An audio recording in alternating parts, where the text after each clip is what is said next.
Hello everyone and welcome back to another video. It feels like it's been a while since I've done one of these videos, these just one-on-one conversation videos. So what are we going to talk about today? Well, if you can see from the title, we're going to talk a little bit about debating and rationalism.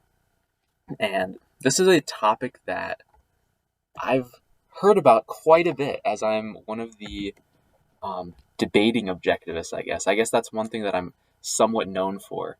Among the objectivist community. Like I've debated the Anarchy Seeds guy, which I don't know if a lot of people have seen, but that was an interesting debate. Go check that one out. And I've debated Patrick Casey, which is one of my most popular videos. That was an interesting debate. And then I recently debated Adam Friended this week, which was a really fun debate, really good debate.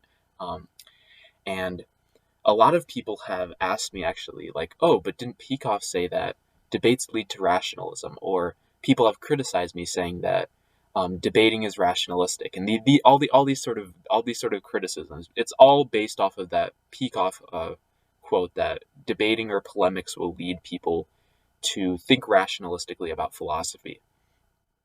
And I figured I should make a video about that topic and why do I still debate even if debating leads to rationalism, and does debating necessarily lead to rationalism? Didn't Peikoff debate, even though he made that quote? So what does this? What does all this mean? Why would someone want to debate if Peikoff says that it leads to rationalism? Well, don't be rationalistic with this quote. Be careful. Don't think that this quote means that all debating is necessarily rationalistic and destructive. Let's look into why did Peikoff make this quote? Why did Peikoff say that debating leads to rationalism? Why does polemics lead people to thinking rationalistically? Well, first we might as well start with what is rationalism? What does it mean for someone to be rationalistic? Well, a very quick summary basically means that someone is using floating premises and that weren't ever induced and trying to come up with arguments and forming their arguments based off of these abstract, non-induced floating premises, and you sort of are building castles in the sky with your thinking. Now, this is very, very common when people are thinking about philosophy. A lot of people who don't want to put in the effort to go out and induce everything constantly, or they just simply don't have the time to put in that effort. It happens to a lot of young people because they don't have as much inductive experience to be able to prove certain philosophical principles inductively. They just come up with rationalizations in their head. They try to deduce different things from different philosophical principles from other things. One example that Peikoff used in his course, Objectivism Through Induction, is the way that people try to prove causality by using the axiom of identity. A lot of young objectivists try to do this. I actually did this. And when I heard this, I realized, oh shit, I have a lot of work to do. I'm somewhat rationalistic here. So basically what Peikoff said is that a lot of young objectivists, they start with identity. A is A. Everything has a nature. Everything is something. And then to prove causality, they say, okay, well, if everything is what it is, then everything must behave according to its nature as well. I mean, that just makes sense, right? And it does make sense. I mean, there's a reason to do this. These are two integrated facts, and it's good to integrate things together in your knowledge. However, this does not prove causality. Causality is similarly an axiomatic concept. It's not one of the three axioms because you're not aware of it in every single observation. Like the other three axioms. That's why they're axioms. They are necessarily true in every single observation that you make. I see something. I see consciousness, something. Something is existence, and it's something in particular, which is identity. Now, you don't prove causality from that. You can't prove that everything behaves according to its nature from that. You have to see things behaving according to their nature. And this is another principle that you have to induce separately from not necessarily entirely separately. Identity is implicit in that concept, in the concept of causality, because things behave according to their nature. Well, they must have a nature, identity. So this is implicit in it. However, you must come to this concept through more induction, by looking at reality, by forming this principle through observation. Now, if you try to use the concept of identity to deduce the concept of causality, you are being rationalistic. You have this hidden premise in here that you need to deductively prove causality. This is a premise that a lot of rationalists hold, that you almost essentially have to hold if you're a rationalist, that philosophical principles cannot be certainly true unless we deduce them. And this is a very bad way of thinking about things. It leads you to not having certain knowledge, for one. It basically, what happens is these people have this base that they're uncertain of, but they're like, okay, it feels right, and then they just deduce everything from there. And that's what rationalists do. And that's basically the problem of rationalism, is this whole idea of just trying to deduce things without induction first, without looking at reality first. So a lot of people have this problem. And now, what does debating have to do with this? Well, a lot of people, when they go into debates, they want to quickly trap their opponent in an argument. And this leads them to trying to come up with quick and easy deductive proofs that they can throw at their opponent and trap them in these arguments. And this obviously leads to rationalism. Why? Because rationalism is characterized by not wanting to put in the effort to go out and look at reality and constantly try to induce certain things, and instead come up with a quick and easy deductive proof. Debate, people often do this in debate. They want to trap their opponents in a quick and easy argument, quick, easy deduction. Now, there's no problem with deduction as such. Absolutely no problem with deduction. We need deduction to apply our principles to concretes. It's absolutely necessary. Deduction is also very useful in mathematics as well, through the principles of like indirect measurement, where we can know that two angles are equal because we can see that, or let's say we have a triangle, for example. We can see that two sides are equal by measuring those two sides. Well, let's say we don't have a protractor. Well, we know that those two angles are equal because of we have deduced that an isosceles triangle has equal angles. So that's the sense in which we can use deduction for indirect measurement. And deduction is also very useful in all sorts of things. However, it's not how we prove principles. We need to induce principles first. We need to induce things before we can deduce. Now, back to debate. A lot of people, when they try to form an argument, they just want to come up with a deduction as quick as possible without paying too much attention to focusing on the premises, without paying too much attention to inducing that their premises are true. They say, if these premises are true, then I'm 100% right. So then what people have to do, they have to go back and work really hard to unpack the premises. It's really easy to throw out a deductive proof. It's a lot harder to respond to it because you have to do a lot of unpacking of each premise, and you have to use a lot of induction to do that. And that takes a lot of effort. That takes a lot of observation. So that's the sense in which debating can lead people to being rationalistic, because people want to come up with quick and easy proofs of the principle that they're trying to say, of the philosophical principles that they're trying to argue for. And this is very problematic if you want to be a good thinker, if you want to actually understand your philosophy. However, this is the point at which I want to make my argument for debating. Why is debating okay? Why is debating good? I obviously think that debating is a good thing. I've participated in a lot of debates, and at school, when you guys don't see me, I'm debating a lot of people as well. I'm not one of those people who's like, oh, I'm all in people's face, like objectivism, fucking read Ayn Rand, please read Ayn Rand. This is the greatest philosophy of all time. And I'm not like a prophet who's, well, I am a prophet, but I don't proselytize or preach objectivism. But when people want to have philosophical discussions, when somebody says something really dumb like, oh, how do we know we're not in a simulation? Oh my gosh, I'm so smart. When people say things like that, then I obviously have to make an argument. So I do get into arguments a lot over philosophical premises. So why do I do that? Aren't I going to become a rationalist? Isn't this going to destroy my mind? And also, if debating always leads to rationalism, as Peikoff said, why would Peikoff go into debates? Peikoff has a very famous debate where him and John Ridpath took on some socialists and absolutely fucking destroyed them. It's an amazing debate. Top tier quality. Actually, I tried watching those socialists for the first little bit, and by the end of the debate, I was just jumping to the timestamps where Ridpath and Peikoff were talking. And Ridpath would be like, "You guys have not fucking argued with any of my points." I mean, he obviously didn't say that exactly. I'm pretty sure he didn't swear, but that's pretty much what he was saying. That's pretty much the essential. And he was just destroying these socialists. It was amazing. That was some amazing stuff. That's some amazing content. The Peikoff and Ridpath debate against socialists. I think it was Ridpath. Yeah, because I know there's a Binswanger Ridpath debate too. Um, yeah, I hope I'm not conflating anything. Uh, Correct me below in the comments. I'm sure you guys will if I'm conflating anything.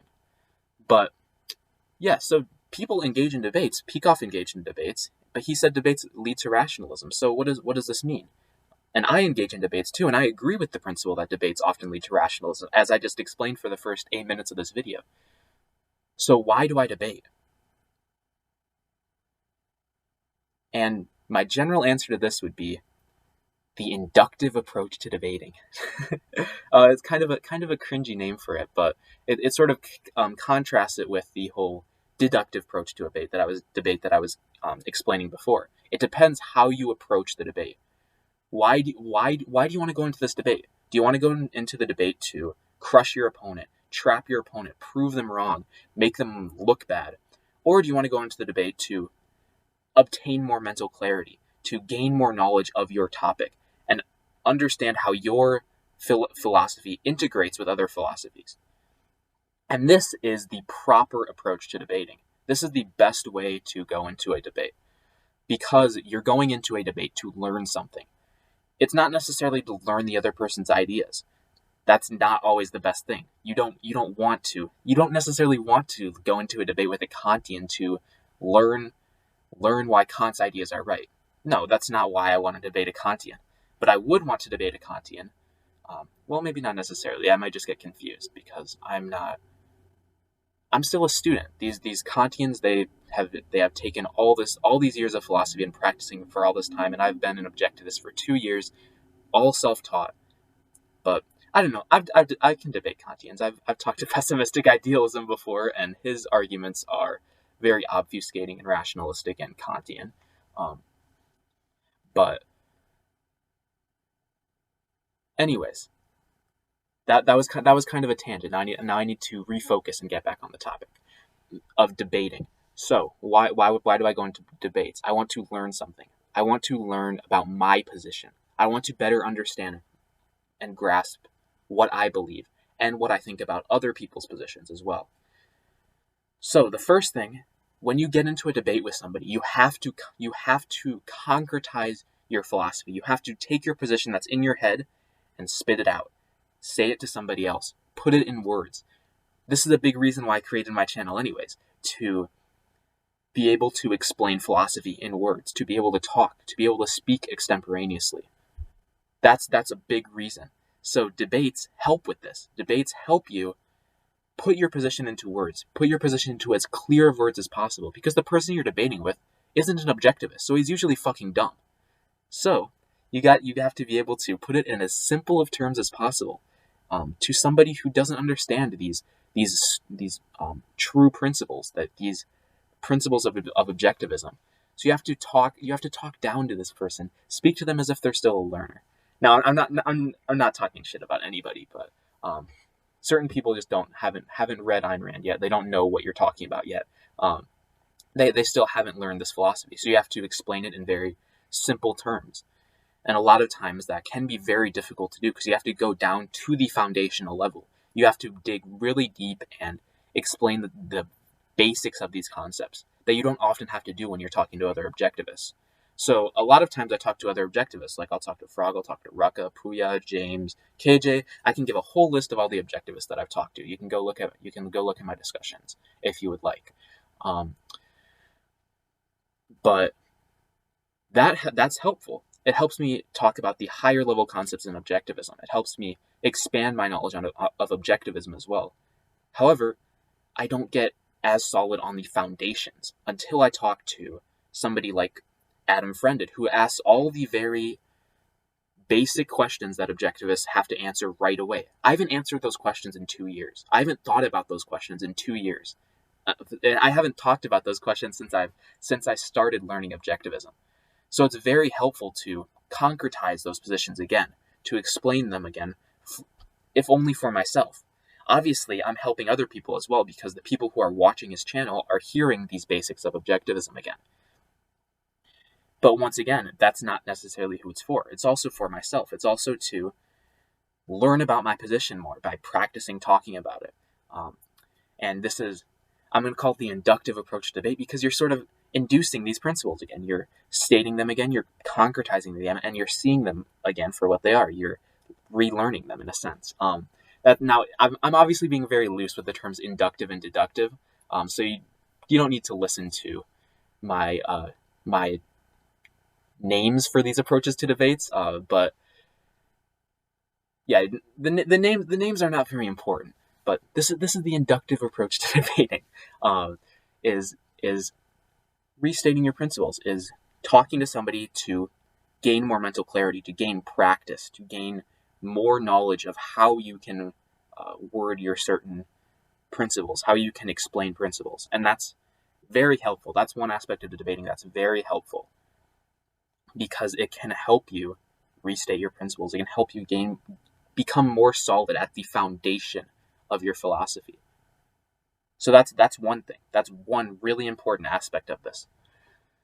Another really important aspect of this is to see how your philosophy relates to other philosophies. That can help you put it in a broader context. It's actually a lot easier to learn objectivism when you contrast it with intrinsicism and subjectivism. That's one aspect of learning objectivism that becomes a lot easier when you understand other philosophies as well. The example of objectivism contrasting it to intrinsicism and subjectivism, for example, is the idea that, let's think about values, for example. Some people argue that values are intrinsic to reality apart from the human mind. And this is how a lot of people define objective, but I cast aside that definition because that's a really dumb definition of objective. So a lot of people think values are intrinsic in reality apart from human beings, that there's morality apart from human beings. Other people think values are entirely subjective. You just come up with them in your head and apply them to reality, basically. You just come up with them in your head, and those are your values. Entirely subjective. Now, objectivism is different in this sense. It says that your life has objective requirements. So there are facts in reality that you need to, or there's certain things that you need to pursue if you want to live.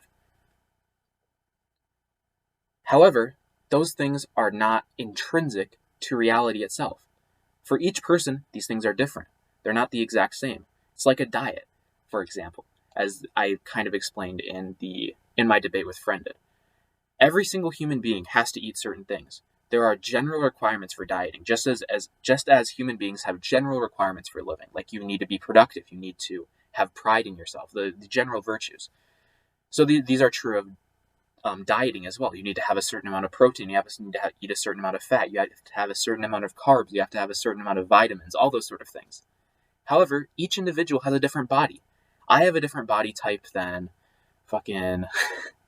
than Mike Menser, for example. That dude's fucking huge. Everybody has different bodies, has different requirements for a living. It's still an objective relationship. There still are objective things that you need to eat if you want to be as healthy as possible. But it's different for each person. It depends on each individual's life. It's the same thing with values. So this is a sense in which it helps to understand what intrinsicism is and what subjectivism is if you want to understand what objectivism is. Because knowing what you're contrasting objectivism against helps you explain the principle better. It helps you say, no, it's not this, it's not this. Here's what it is. So that when you're thinking about it, you don't lean to one of the sides and think, oh yeah, this is basically just something you come up with in your head. No, that's subjectivism. You realize that and you say, no, wait, I understand why subjectivism is wrong. So maybe it's something where it's just like apart from us in reality. No, that's intrinsicism. I understand why intrinsicism is wrong. So then you come up with objectivism, basically.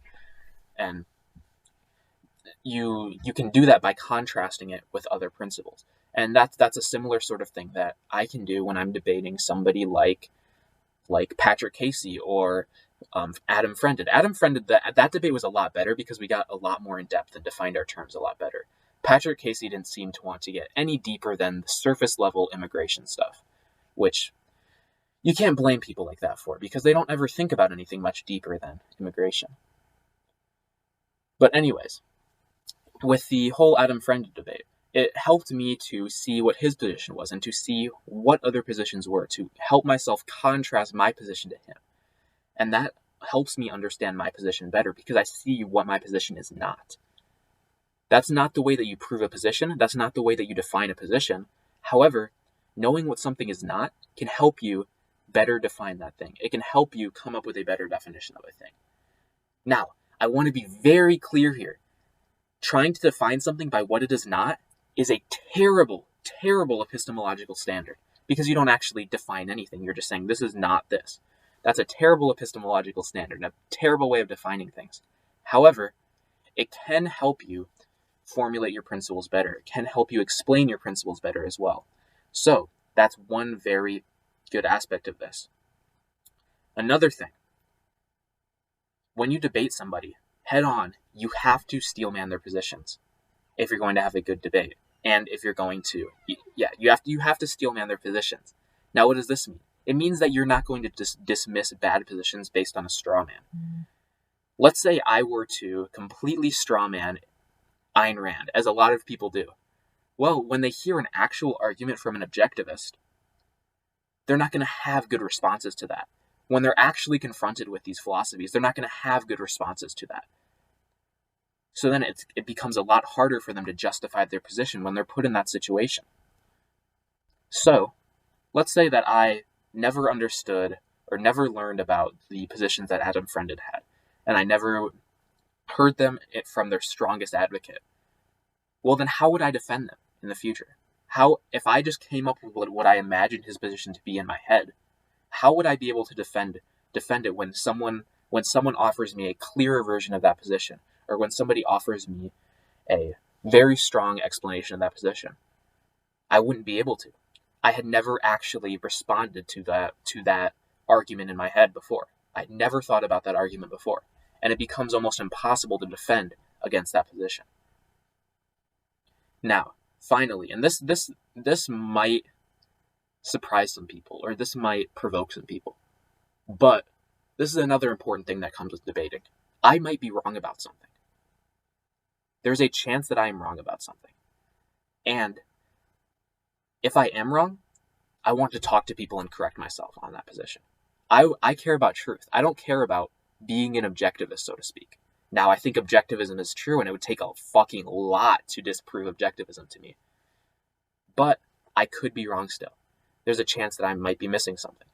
Now, I'm pretty certain objectivism is right, but there might be little things that I have not taken in account, or there might be little things that I might be getting wrong right now. And if I am, I want those to be pointed out to me and corrected for me. And I don't do that by just thinking about things and never challenging my position by getting out and talking to other people. So if I never do that, I'm never going to achieve truth as well. So that's a final, very important position here. I'm an independent thinker who needs to look at reality. I need to look at reality to gain my positions. I can't just take things that other people give me on faith. That's not the right method of thinking about things.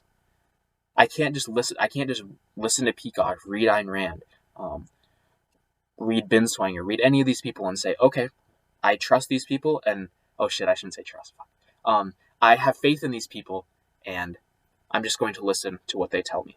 Now, I do need to give them place them in higher regard for what they're telling me, because I do trust them. I do think that they're better philosophers than Hegel or Hume. So I'm going to listen to them a lot better. However, I can't entirely dismiss other people, and I can't entirely put all of my faith in these people. And I don't think anybody's arguing for that. I really don't. But there is a chance that I'm wrong on certain things. So that's another good aspect of debating. I need to go out and learn more things from other people, because other people have different perspectives. Other people have different experiences. Other people have thought about different things way more in depth than I have. And their thoughts on those sort of things can come in handy when I'm trying to think about things. We have to do a division of labor. I can't think about every single thing. It can be helpful to listen to other people, listen to what other people have to say, and confront those ideas and struggle with them and try to come up with good answers to them. And ultimately, that will lead me to objectivism, because I know objectivism is right. So, yeah, let me check my outline to see if there's anything else that I'm missing. Yeah, that looks like everything that I wanted to say. I guess another last thing. It's really important in a debate when you're having good faith in the argument to define your terms. This is not as connected with the whole like taking a good approach to debating, but it's related to debate. It's so important to define your terms when you're debating somebody. Because if you don't do that, you never get any deeper than these surface level things, and you're never going to convince anybody. The other person can't even know what you're arguing about. And it necessarily becomes rationalistic, actually, because you just try to trap each other inside of words that are completely undefined, that nobody can actually respond to. And it just becomes an unproductive debate. So if you can't define terms, you're never going to gain any value out of the debate. You're never going to gain any mental clarity from that debate. You're never going to understand the other person's position. You're never going to understand your own position either. Because if you can't define the terms that you're using, how the fuck can you say that you understand your position? But anyways, yeah, along with all that, I think the biggest value that debates offer, just in sort of a summary, in sort of a conclusion of all this, is mental clarity. It helps you look at reality and see it better for what it is by concretizing your own thoughts, by hearing other people's thoughts and contrasting them with your own. You can become more clear in your own thoughts. And if you're wrong about something, if you realize that another person is telling you something true, you can correct your opinion as well and be even more clear. Because when you believe true things, your mind becomes even more clear than it was before. Because if you believe untrue things, that means you're believing in some sort of contradiction, whether it's an internal contradiction or a contradiction with reality itself. And that means you have to evade that to an extent. Or you have to evade that, actually. If you believe that, it's not even to an extent in this context. You have to evade that fact. And if you're going to evade that fact, you will be more unclear mentally. You will not be very clear in your mind anymore. So you have to evade, and you have to exist in a sort of mental fog because of that, because you can't actually think clearly. Because if you did think clearly, you wouldn't be able to believe the things that you do believe, because they're contradictory. They contradict reality. We want to get rid of contradictions, because the truth can't be contradictory. That doesn't make any sense. Like, let me think of an example.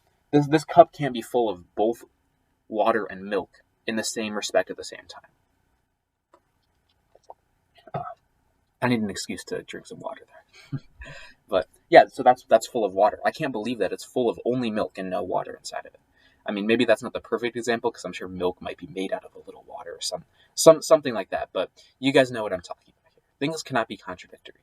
And if you exist in a mental fog of unclarity and contradiction, you have to evade. You have to be unclear.